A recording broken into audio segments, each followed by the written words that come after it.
Before we dive into today's episode, I want to let everybody know that I will be doing my podiatry marketing masterclass again in Liverpool on Monday, the 2nd of March, 2026, the day before the Foot and Ankle Show. Go to my website, tysonfranklin.com, click on events and all the details are there. And while you're there, check out my new website. So let's get on to this episode with Rebecca Rodger.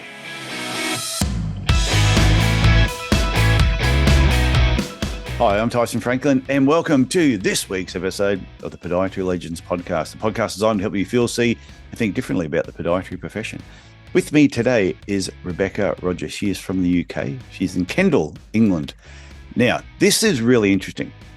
She's a specialist in wound care, but actually, she's a clinical strategist for Convatec, and she leads a global clinical initiatives for the foam and fibre portfolio.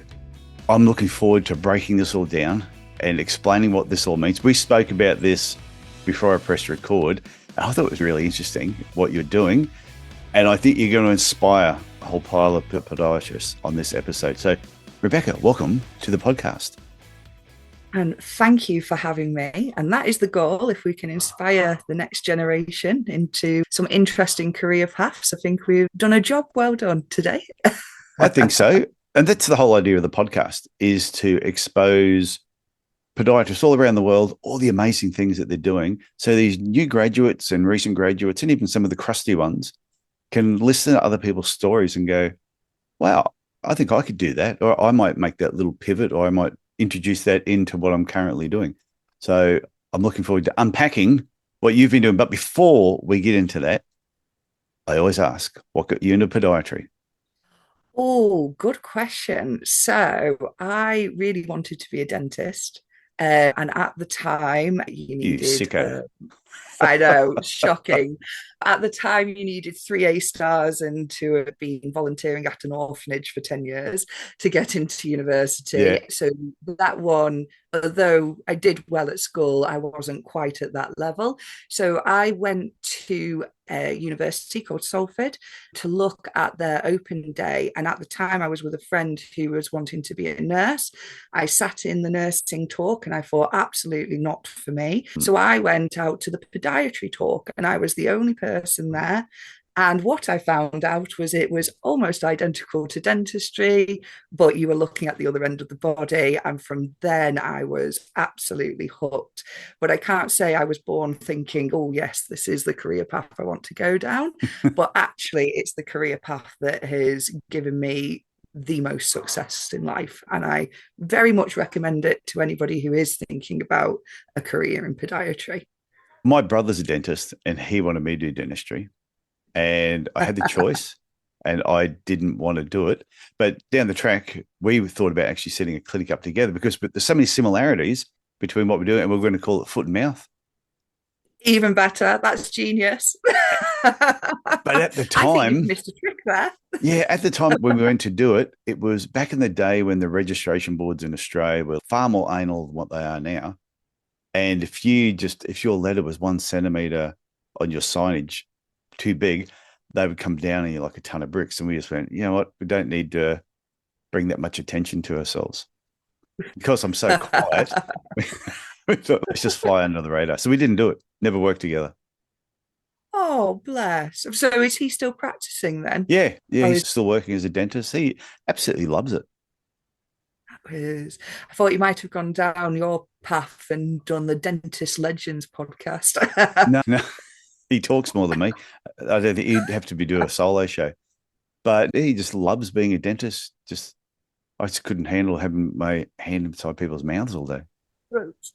But feet are fine. But feet are fine. But yeah, some people, they go, oh, I'm repulsed by feet. I don't know why. No, I could think of a lot of worse body parts that you would have to treat than feet. Feet have never thrown up on me. We've never had an accident with them. They're quite self-contained. They had a thing in the newspaper a decade ago, and they had the top 10 worst jobs in the world. And podiatry was in there. It was ranked. Luckily, it just came underneath armpit smeller. I didn't know that was a job. It sounds quite a lucrative job, to be fair. Yeah, they sniff people's armpits and then test out different deodorant. And Really interesting as well. fortunately, we weren't ranked as high as what they were as worst jobs. But anyway, talk We about could have been the top. a tangent. So anyway, you discovered podiatry from day dot. You loved it. Absolutely. So I started as an FHP, which is quite a controversial topic, but I started in my second year of university and set up my own business doing domiciliary work. Yeah. So I was working clinically from quite early on. And then as I graduated as a podiatrist, I went straight to work in a single chair clinic in Kendal for a company that also manufactured other medical devices and retail devices in the orthotic sphere. And that was probably the best thing I ever did. I spent a lot of time there. I grew it into a multidisciplinary clinic.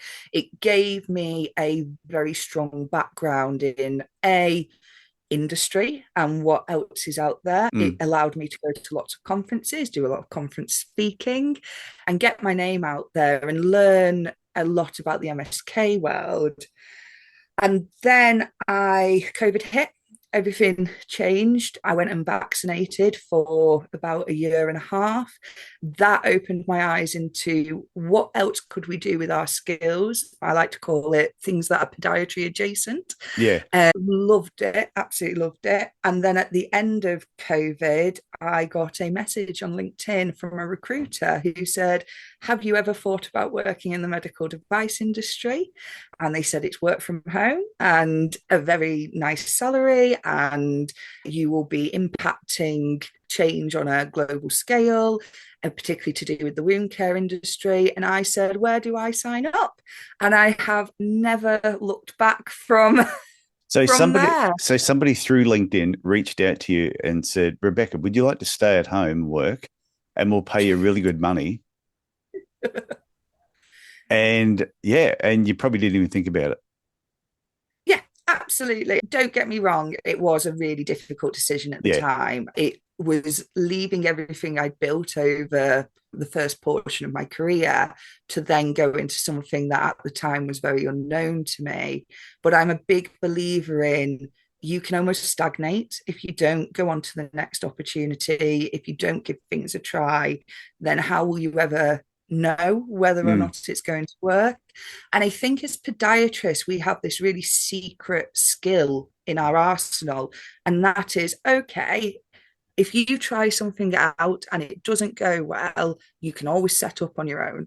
And that's always been my safety net, is I know my skills as a podiatrist are still very good, and therefore I have that backup option. And I think when we talk about careers and non-traditional careers in podiatry, one of the biggest kind of blockers to it can be what happens if it all goes wrong. And my answer always is that nobody is ever going to take away your skills as a podiatrist. You can always go and work that clinically. So it's not as scary taking that jump as it feels sometimes. I always just say that because sometimes podiatrists are very, this is going to be really controversial what I'm about to say. I never had a fear of the registration board. You know, some podiatrists, if they get one little complaint, they get all concerned. I had no fear because I thought they can never, even if they wanted to strip the title off me, wouldn't matter. They can't strip the skills that I have and the knowledge that I have. So I could take those skills and you could do something else. Whereas I know some podiatrists, they live with fear that, if podiatry was taken off me, what would I do? And I'm thinking, there's a lot of things you can do. Absolutely. And I think we almost become, as podiatrists, we identify as podiatrists, and that is a lot of what makes us.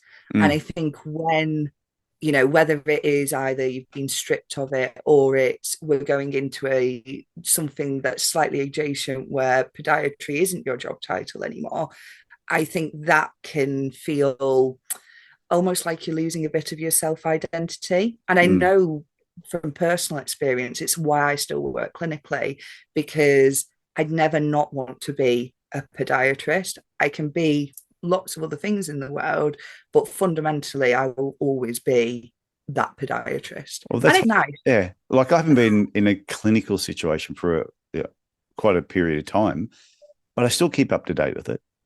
The reason I do the podcast is because I'm a podiatrist. I know that, but I've taken a bit of a step sideways and I'm doing something completely different. I'm doing business coaching for podiatrists. I don't do it for other people, just podiatrists. So, and before I go back, I'm not condoning that anyone should do dumb stuff and have no fear of the registration board. They are there for a reason. And even though I've banged heads with the registration board a few times, I'm a huge believer that they need to be there. Big time. Absolutely. Because there's crazier people than me out there. And if they weren't there, I'd hate to see what the profession would be like. And I think you're absolutely right. They're there to protect the public. And when fundamentally that is your whole job, you can't really say that they're not doing what they're doing. Absolutely, they are. I do think they become this scary kind of monster under the bed sometimes to certain podiatrists. Yeah. But in reality, what they're doing is a really good job and they're there for a reason. And because when it does go wrong, it can go severely wrong. And there needs to be something that keeps us accountable. I think so. And you shouldn't be scared if you're doing all the right things. You should be fine. So you got approached by, so was it Convatec that approached you? Yeah, just as part of their recruitment process. And I was very fortunate. I had a lovely manager who was what still is, a tissue viability nurse, which was really interesting with a background in theatre nursing. So I learned a lot from her. So I came in an entry position. So I was a medical affairs specialist. And I have worked my way up over the last few years to the position that I'm in now. But I did think that going in at a lower level gave me a really good foundation for that first year or so to learn the job and what the job was about. It was only really within the last year that and as all research takes a lot of time, is that we're starting to see the fruits of the labour being published in wound care journals.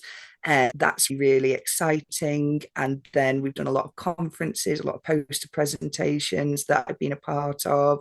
And now I really can see the difference that I'm making within that area of work. And I think I've had more success and more joy out of my job in the last little period of time, being able to impact a change on a global scale than I probably had in the entire time I was doing podiatry before. And for me, that makes it worth it. From my point of view, I think I've got the best job in the world.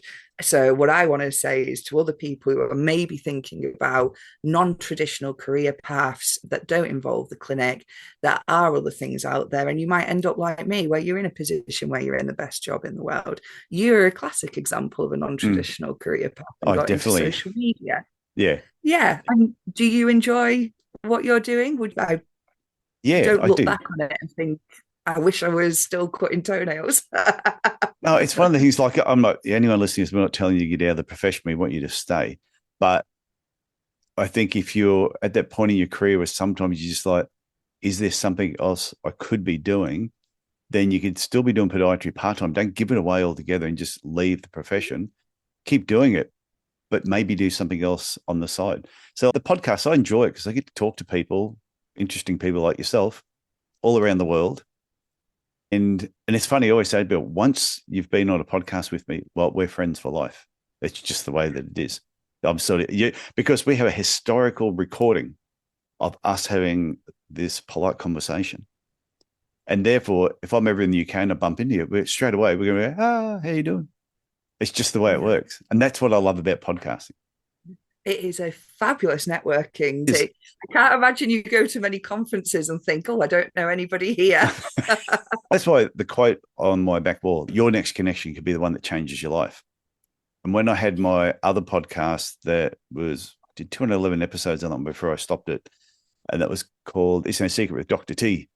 And that was not podiatry related. It was just business related in general. And I had owners of baseball teams, had Mr. Universe. I had so many interesting people on there. And a lot of them I'm still connected with. I still talk to. I've stayed with them overseas. I've caught up with them in different towns when I've gone to America. It's fun. And I think everybody should be collecting people in their lives that are interesting. I love that. Yeah, collect the people in your lives that are interesting. Yeah, some people That's a collect good little stamps. proverb. But yeah, some people collect stamps. I think you should collect interesting people in your life. I do. I love that. Absolutely love that. I think that's something you can take away and anybody can use, really. Well, it's Um, fantastic that you can go into a town or a city, not really know anyone, but through a network of people, you might go, who knows someone in this town? And if you like, if I asked you, oh, I'm going to this certain part in England, do you know anyone there? And you seem to be a perfectly normal person so yes. far. We'll give it a couple more minutes. Yeah, but if you recommended someone straight away, I would go, yeah, I'd love to catch up with them. So yeah, I just think everyone should do that. So let's get back onto your story. Yeah. Sorry, detoured again. No, but I do totally agree. And I always very much say to people, okay, the how you network is very niche and specialist to Yeah. you, but everybody can go to a conference. Everybody can go and do the CPD days and network there. And that's how I've spent a lot of my career. And I have a lot of connections with podiatrists all around the UK is because I've been to conferences and I suppose it's not just going to conferences and standing there, it's reaching out to people, talking to people. If you see somebody who's talking, you find them interesting, I can say from personal experience, I will quite happily sit there for half an hour after my talk meeting people who maybe find an interest in what I talked about, but actually that's hugely valuable for both sides of the spectrum. Because that was what I found after the foot and ankle show this year when we did it. I loved talking to people afterwards and them asking me more questions about what I was talking about or whether they got something from. I had one person come up and say, "Oh, I disagree with you," and I went, "Okay." I said, "That's fine. Don't be happy." Yeah, I'm not telling you you don't have to be happy. No, but it was just my definition, or one of the definitions I used of it that I used. He said, "I don't agree with that. I think this word is better." And I went, "Okay, so let's Google it." So then I Googled that word, and that word was just another version of the word that I used. So we were both right, but just had a slightly different way of looking at it. But yeah, that's the fun part about conferences. And that's why I reckon you should go to industry events. You need to meet other podiatrists. You need to, what do I always say? Dig the well before you need the water. Yeah. And don't get me wrong, it doesn't just have to be podiatry events. No, There are a lot of international, which means that you get a travel is holiday at the free. same time. Every October, I go to Arizona. Yeah. Which one are you going to? Which That's called Business Black Ops. So it's a I can't group say I've been of to that one. 35 to 40 people. There's a few podiatrists go along to it.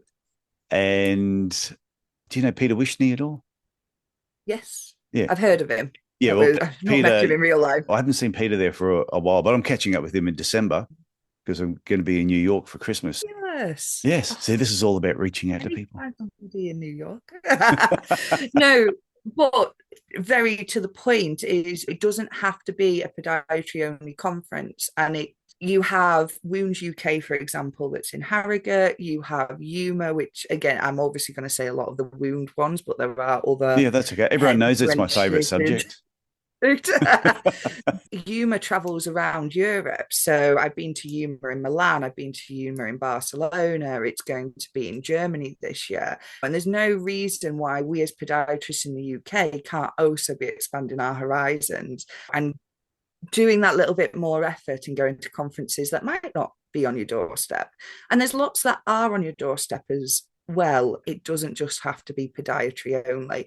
And then you get to meet people who work in that same sphere, but might not necessarily have that job title as podiatrist. And when we are very much looking at multidisciplinary working as the gold standard, that is how you network in multidisciplinary arenas, is going to conferences that aren't just podiatry focused. It's interesting, and I think not a lot of people take advantage of it. Yeah, if I think of all the different types of conferences I've gone to a lot of business ones, of course. And the business black ops one is completely different. It's fantastic. Yeah, we've done some weird things, but I now know how to pick a lock really well, which I then do at when I do my marketing masterclasses. I teach people how to pick locks because it's part of the learning process. There's a trick to how you do it, but it relates to juggling. It relates to a whole pile of other things. I'm going to introduce handcuffs. I think that'll be the next one. That wasn't in your book. No. You forgot to mention the first ever podiatry book I picked up was yours, and it's Ways to Make Money in Podiatry. Yeah, it's no secret there's money in podiatry. Yes, that's the one. And that was the first ever book I ever read on podiatry before I'd even picked up a book on pathophysiology or anything like that. It was, yeah. How you know what's funny about that book is I know the title puts a lot of people off. But you probably agree when you read that book, I don't actually say anything about making money. No. It doesn't even talk about money. No, but what it does do is fill in a gap that not a lot of people are taught. And I find it really bizarre because we go to university and the kind of route is you'll either go into NHS or you'll go into private. But if you go into private, there's a whole area there, which you do a lot of work in terms of the business around it and how do you set up, because you're then not just a clinician, you're a business owner, and that is a different set of skills. And I think when you are faced with those two options, and this kind of goes into this non-traditional career paths, when you are faced with those two options, you either have the thought of, I'm going to succeed in business and go private, or I'm going to go down the NHS route because I want to be a clinician. My argument is you don't have to do either of those two things. There are other things out there in terms of a career trajectory that aren't the NHS and aren't private practice or clinical work that we are not taught about or hear about. Whereas I think private practice always gets a little bit of a bad name because of everything that goes along with it, which is that kind of business aspect. And if you've done your A levels and you've then gone to university, when have you ever done your business course? Oh, and yeah, I think it just doesn't happen. An area that just doesn't exist. Yeah, we had one business subject. We were at uni. We had one business subject, and I did that subject. And we had to put together a business plan on how you would set up a clinic, and went for 6 months. Had to put all this detail into it, and I'm going to blow my own trumpet here because this was the first time I had the head of the podiatry department called me in, which was a fairly regular thing. Anyway, I'm getting called to his office going, what have I done now? Go in there. And he said, I just had a meeting with the head of the business school because they were the ones that were running that project. I went, I don't recall annoying anybody. I paid attention. He said, no, he just came down. He wanted to let me know that here's your result for the exam. You got 100% for it. You're the first person ever for that subject in podiatry and even in the business school that's ever got 100% for that particular project that you did. And he said, well done. I wanted to call you in here and let you know. And I just went, wow, okay, thank you. That's it. Private practice is for me. Oh, yeah, I was always going to be in private practice, but I always knew I liked the business behind podiatry. I enjoyed being in the clinic for a certain amount of hours, but to do it week in, week out, 40, 50 hours a week, I could do it for short periods of time, but really loved what was going on behind the clinic, what made it tick. Yeah. And I think there's a lot of people who do and make a very good career out of having more than one clinic or even having a very full clinic and taking that step back. I think it's a very worthwhile career pathway, but it's one that we're not very much talked about. And can I tell you something funny though? When I graduated, I eventually set up my own business. Do you think I followed the business plan? Nah. No, I had this amazing business plan. They got 100% that ticked every box. And then I didn't even look at it. And I struggled for years. And then I found my business plan, went back and read it, and I went, damn, you should have just followed what you were going to do in the first place. It's quite funny. No, that is funny. I must say. Actually, the first book I read that was related to like any business. I was never a big reader. I didn't really enjoy reading. And now I'm reading all the time, was this book by a guy called Noel Whittaker called Making Money Made Simple. Yeah, I've seen that one as well. I've not read it, but I know which one you mean. What was fantastic about 6 years ago, it was pre-COVID, there was a lunch in Cairns and Noel Whittaker was the guest speaker. And he was releasing his new book.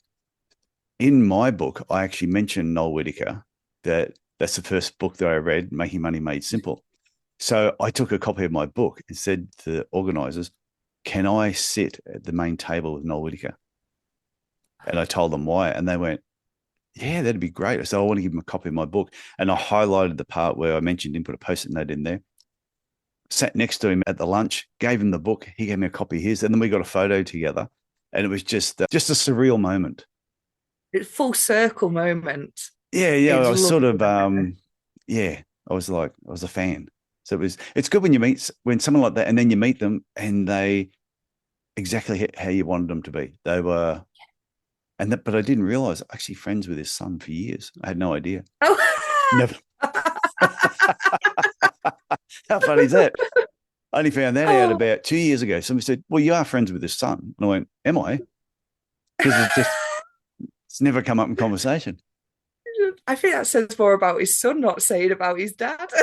Well, the son's he's not riding on his coattails. Which I appreciate. Yeah.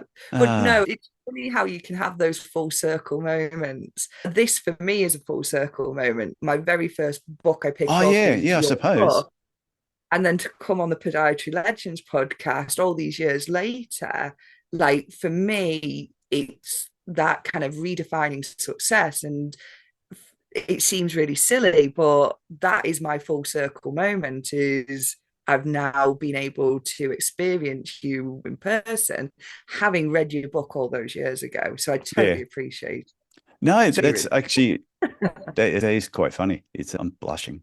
But when I asked you to come on the podcast, because like I said, I came across you on LinkedIn, and it was something that was posted that drew my attention to you, read what you'd done, thought this is really interesting, want to get you on here. And a lot of times I reach out to people, I say, oh, do you want to come on the podcast? And it could be a week later, it could be 2 weeks. Some never get back to me. And you were like, bang, straight away. Yeah, I'd love to come on. I went, absolutely. Oh, I love the enthusiasm. How good is this? Bring the energy. No, it was. I can safely say, I think I let out a little scream and it made my evening completely. And it's really funny. So I live with my husband and he's not into podiatry at all. Yeah. The most he touches it is he does the phones for me on a Sunday when I work clinically. And having to explain to him what a big deal this was. And bless him, he didn't really get it, but he was like, well, as long as you're happy. It makes you realize, like sometimes I'll be talking to a podiatrist and I say, oh, do you know such and such? And they're like a well-known person, say in the podcasting world. I might mention a guy by the name of, say, Jordan Harbinger. And most people just give me this blank look like, oh, no idea. Okay. But he's like a god in podcasting. Everyone in podcasting knows him. And I can mention John Lee Dumas and all these other people. Everyone goes, straight over the heads. Means nothing to them. So it makes you realize how each of these worlds are separated. So isolated. Yeah. And I think the more we go along to different things and we're exposed to it, which is great, but it also exposes that other group to podiatrists. Absolutely. And that's a huge thing. Getting our name out there as podiatry as a profession and saying that we can play in the spheres with other healthcare professionals have dominated in recent years. Wound care, if you look at the amount of physicians, associates, nurses, doctors that are KOLs in the spheres, and in reality, there's very few podiatrists. I can think of 3 off the top of my head who have made really good names for themselves in the wound care sphere. But when you're talking about 3 in comparison to the hundreds that are out there, it shows that we are still breaking that glass ceiling. And I think that's the only downside in podiatry is you do get that resistance. When I started off, I was in the MSK sphere. It was very heavily male dominated, and it was dominated by people who had been in the industry in that world for a long time. I came in as a 21-year-old female who was going, we're setting up this multidisciplinary clinic and we're doing this and we're distributing to that. And, we want to get to know podiatrists and HCPs and physios and what have you. And it was very jarring to the kind of old school that were there. And I think that's not necessarily a bad thing, though. That's how we move forward in the world. And it's the same in wound care and industry. We are flying the flag for podiatry to show that other people can make a career in this industry as well. It doesn't just have to be those select few who have had a lucky break or have networked well. It is a career open to us. And if you are wanting to hang up your clippers in the clinic, then what else can you do? And don't get me wrong, it's not just industry. It can be social media. It can be working for regulatory bodies like BSI or NICE. You could be going into academia. There's lots of little areas that you would never think about, have never heard of, or never been taught about. And actually, a lot of people make a fantastic career out of going down the slightly more unusual routes. Yeah, I remember when we'd recently graduated and been out for a few years, and then a guy that was the year behind me, but we ended up in the same year because the university enjoyed me so much that they wanted me to stay. And so we became good friends. His name was Alan McCulloch, and he was the first person I'd met that did podiatry with us, who then was, I think it was Adidas that he may have been working for. And I was just like, you're actually working for a shoe company? He goes, yeah, I'm the state rep and I go around and I do this. And I'd never heard of that position before. And I was just like, and especially when you'd only been out for a few years, his job seemed so cool compared to what I was doing. Yet he did that for a long period of time, but then eventually opened up his own clinics and was extremely successful. But his clinics also had a very heavy footwear slant to it. And then his wife, I think, is a physio and a podiatrist, and they ended up developing their own shoe brand. Well, startups are an absolutely hugely important part of our world, because a lot of times people have very good ideas for ways we can improve value to patients. And it takes a very driven person to take that idea and that concept and do the work that needs to be done to then launch that on the market. And again, there are a few podiatrists I know who have managed to take what was a concept, turn it into a startup. They've had funding and then managed to launch it onto the market and been very successful with it.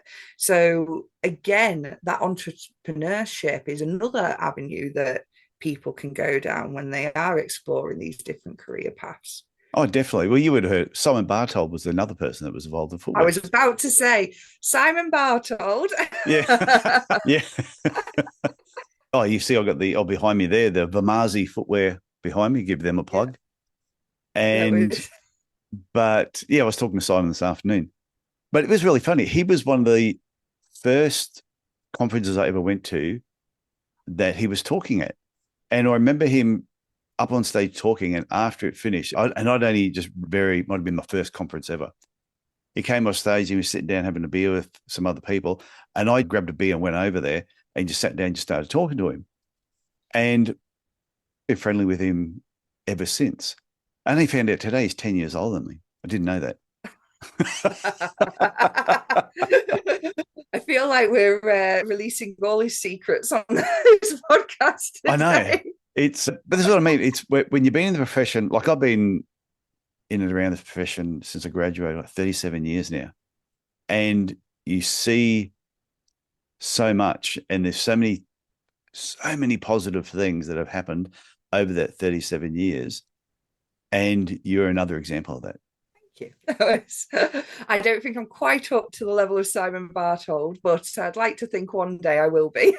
But the thing is, it's good that, like you said, there's all these different things you don't have to give podiatry away. You can still do it part-time. You can, if you have an idea, oh, maybe I could do this or I can invent that, is put some time aside and actually stop wondering if it'll work. Just do it and see what happens. And the best part about podiatry, you can make some pretty good money in it. No one can deny that. And you can reinvest your money into other things that you want to do that maybe it's something you want to invent. It may be within the profession, it might be something outside. Absolutely.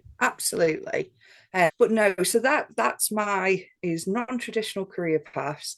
And then my other sort of focus that I like to look at is at evidence-based wound care practices within our clinics. Yeah. Again, I think so, and we'll be doing the foot and ankle show this year. So if anybody's interested in looking at evidence-based wound care practices, come and see my talk. The reason I think it's really important is because I think we can become a little bit detached as we graduate in terms of what the research is. And I am very well aware that not everybody is sat reading all the manuscripts that are coming out in journals. But I do think it's really important, particularly in private practice, that we are still working at the top of our game and looking at what is the newest research out there, what has been published, and what are the themes that we need to be following. Whether that be a framework, auditing, guidance, etc.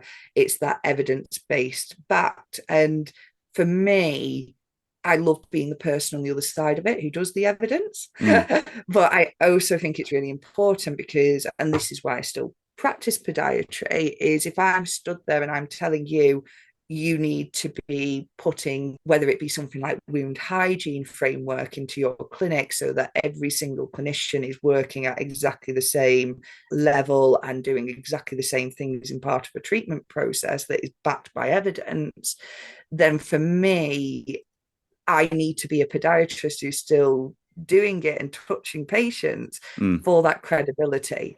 Otherwise, I've seen it before where I sit there and I think, well, you've not touched a patient in 10 years, so why should we listen to you? And that's so not true. what we want. That is so true. It's the only reason I stay registered and keep up to date with stuff and talk to other podiatrists, and I still read different articles so I know what's going on, is because when I'm talking to another podiatrist on the podcast, I can with confidence still say, I am still actually a podiatrist. You can throw me in a clinic tomorrow and I know exactly what I'm doing. I've not lost anything from what I've learned. And I think it's really important. 100%.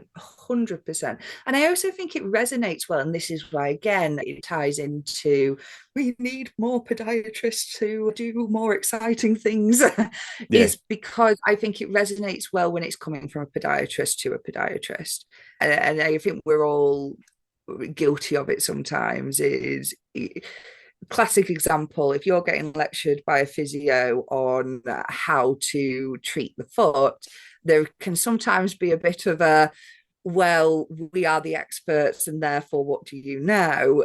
Whereas I think when it comes from somebody who's worked in the same job that you've done and is still doing it, I think it resonates a lot more that, okay, well, this is what I'm doing. And this is, we've done research to say, this is what the gold standard is.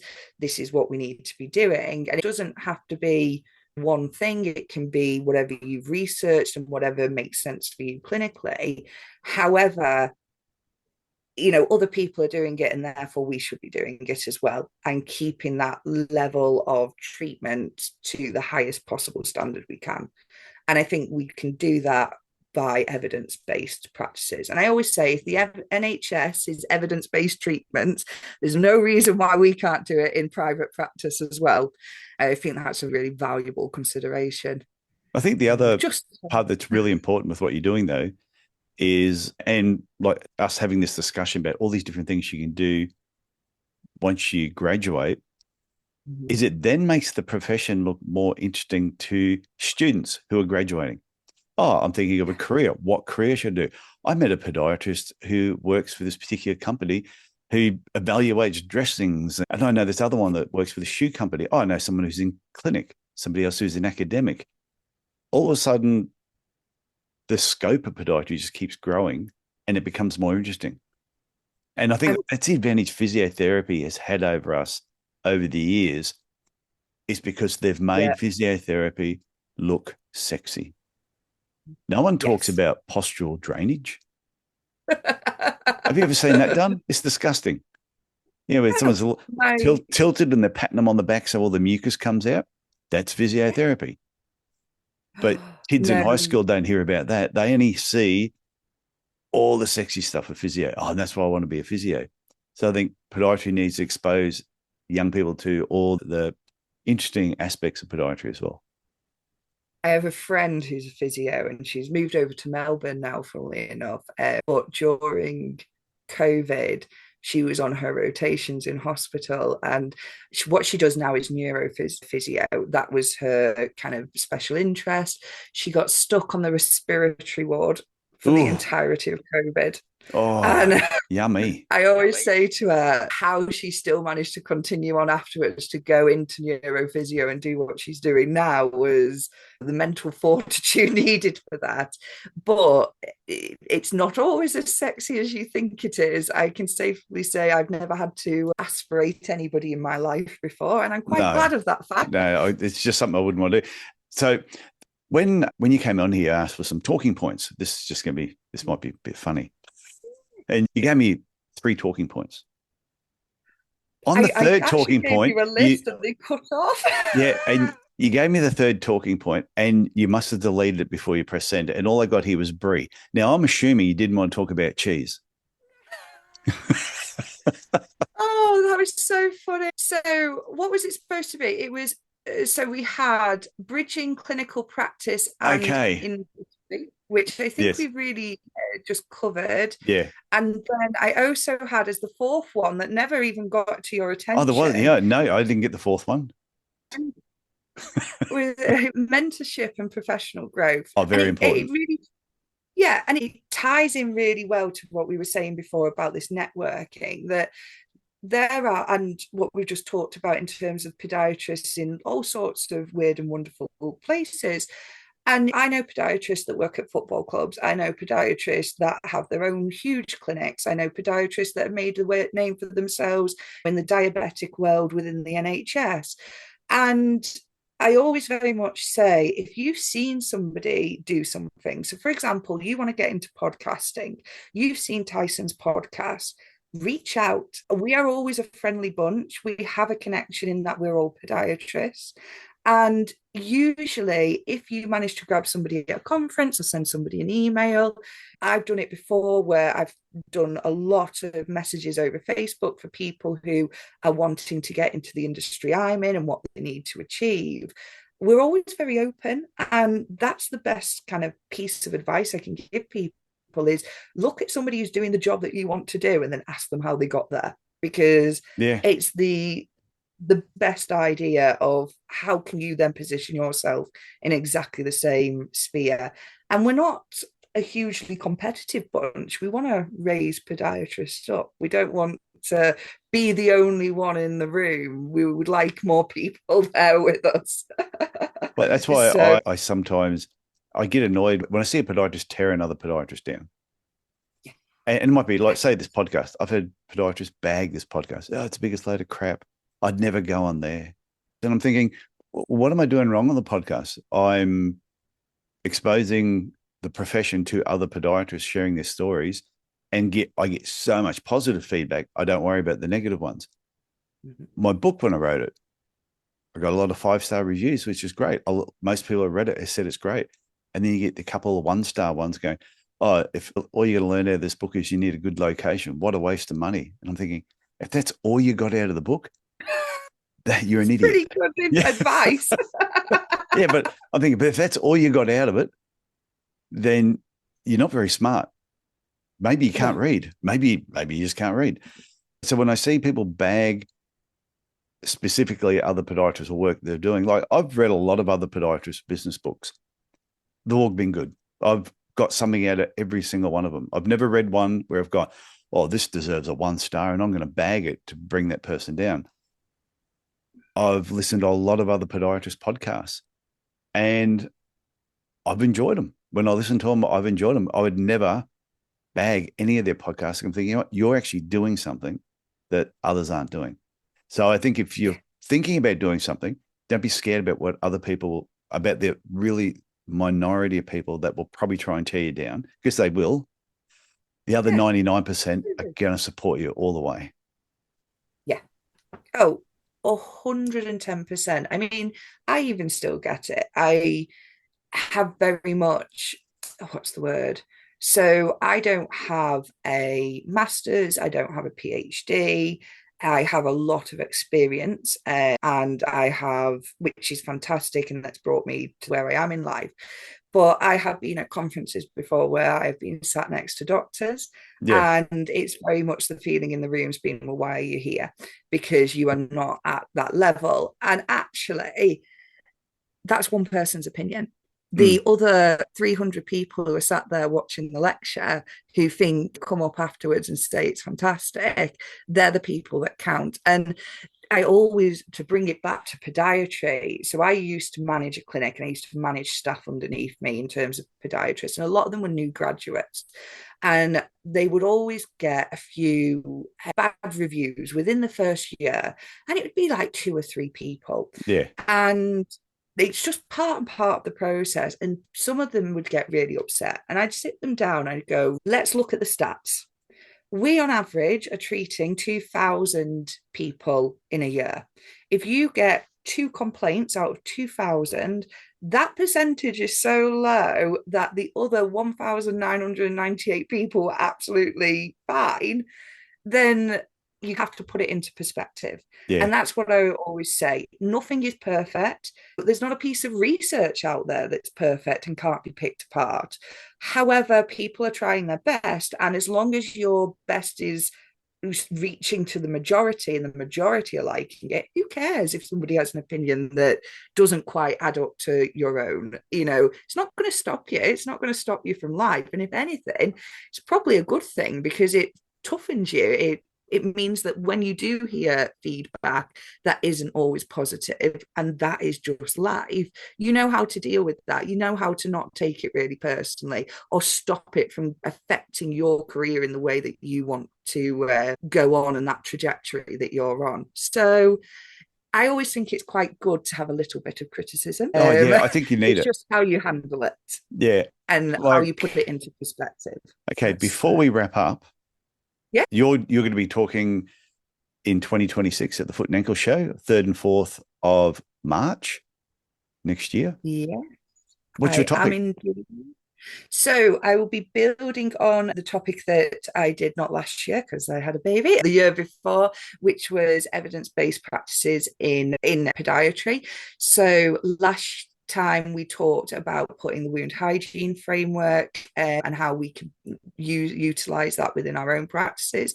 And this year we haven't quite finalized it yet, but we'll be looking at probably what's the latest up-to-date research on certain wound dressings and how we can use that to inform our own practice, which is fantastic because there's been a lot of research published this year throughout the industry, and hopefully we will be able to inspire some people to think, why are they using the antimicrobial that they're using? Why are they using the dressings that they use? And maybe even learn a little bit more about what differentiates certain wounds. What's your difference between a DFU and a VLU? And how can that impact healing trajectories as well? Just a little sum up for you. It probably sounds dead boring if you're not into wound care, but I'm really fun to see me anyway. Oh, come and watch. And you know how much I love wounds.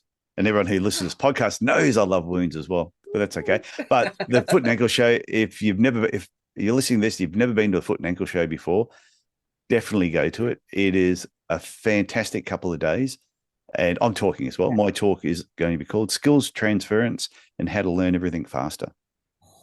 But my talk is basically teaching that when you learn certain skills, there's certain aspects of how you learn and the process of learning that you can then take to the next thing you learn. And once you understand that process, you can then, this is why I was able to take a new graduate.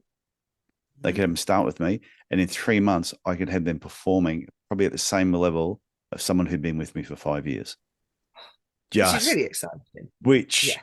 And I used to tell them that when they started, and they go, "Oh no, I don't believe you." After 3 months, I say, how do you think you're going? They go, "Oh my God, I just cannot believe what I've learned over that period of time." And that's sort of what I'm going to touch on in my talk. So I'm looking forward to it. Should be fun. Oh, and I'm doing my workshop Monday, the 2nd of March, the Podiatry Marketing Masterclass. All the details will be on my website.